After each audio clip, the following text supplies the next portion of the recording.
Hey there, Grumpy Old Fart here. Due to YouTube's changing quote-unquote community standards, I created a channel called Grumpy Old Fart over on Rumble, a free speech alternative to YouTube. You can see all of my stuff over there, including my political and social commentary, as well as my current events videos. The links to my YouTube and Rumble channels, as well as links to let you order my books, are in the description of this video.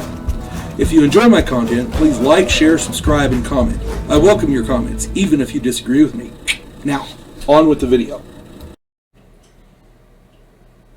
Hey there, Grumpy Old Fart here. I'm doing a UFO Legends video on a man named Budd Hopkins. If you have not heard of this man, you need to do some research, because this guy is a pioneer in the UFO research field, ufology.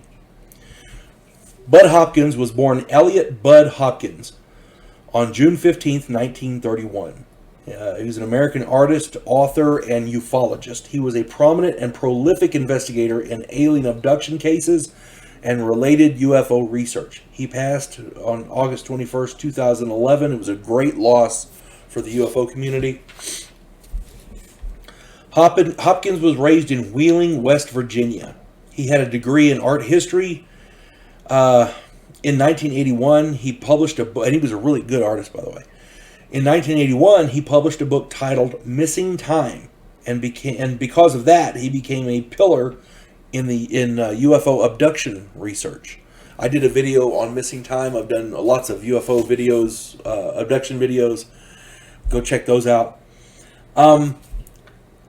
Missing time is a very common phenomenon in UFO research. As a self-described humanist, Hopkins saw his work with alleged alien abduction victims as a way to bring attention to an otherwise marginalized group of society.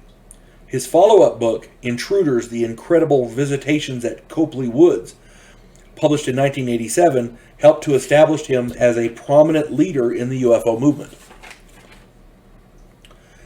In 1989, Hopkins organized the Intruders Foundation in Manhattan to provide support for alleged victims of alien abduction, to conduct research and investigations, and to promote public awareness of the phenomenon.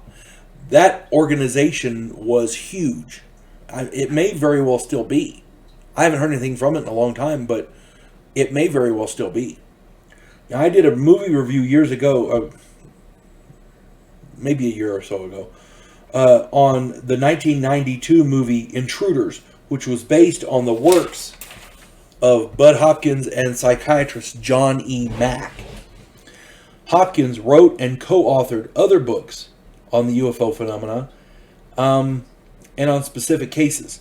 His interest in UFOs was spurred by the 1938 radio play The War of the Worlds by Orson Welles, which he experienced firsthand, and by his August 1964 daytime sighting of a UFO off Cape Cod in Truro, Massachusetts. When he reported the sighting, the disinterest by the Air National Guard made him suspect a possible government cover-up. You report something like that to the Air Force back then, they should have jumped all over it, but they didn't care. So he immediately became suspicious. It was then that he immersed himself in stories and reports of UFO sightings and alien contacts. He joined the now defunct UFO research group National Investigations Committee on Aerial Phenomena, NICAP.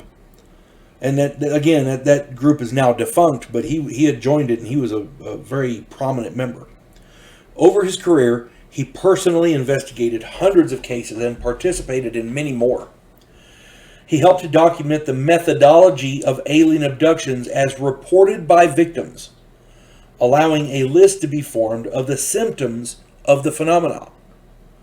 That was unheard of at the time. Everybody at the time, people thought that these people with alien abduction stories were just kooks, that they were insane or whatever. And a lot of the abductees thought they were crazy as well. But when you come up with a methodology of what's going on with these people, and these people were all across the nation, and all the methodology fits, they actually made a list of the symptoms of alien abductions. So if this list of symptoms fits you, you may very well be an abductee. You see what I'm saying? That was groundbreaking at the time. It was unheard of and groundbreaking. They treated this like symptoms of a disease as opposed to just crazy people. It was an actual investigative technique. The scientific method, I think they call it. Hopkins is credited, here's another important thing. You've heard of people going under hypnosis and remembering stuff about UFOs.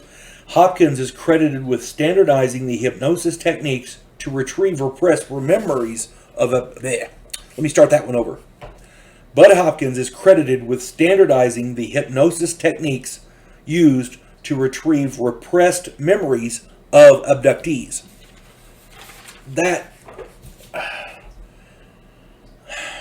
This guy is more than a legend. This guy did more for the ufology field than, in my opinion, anybody else that I know of. All in all, Budd Hopkins is responsible for the bulk of the organization. Let me start that over. All in all, Budd Hopkins is responsible for the bulk of the organization of UFO abduction research in the world today.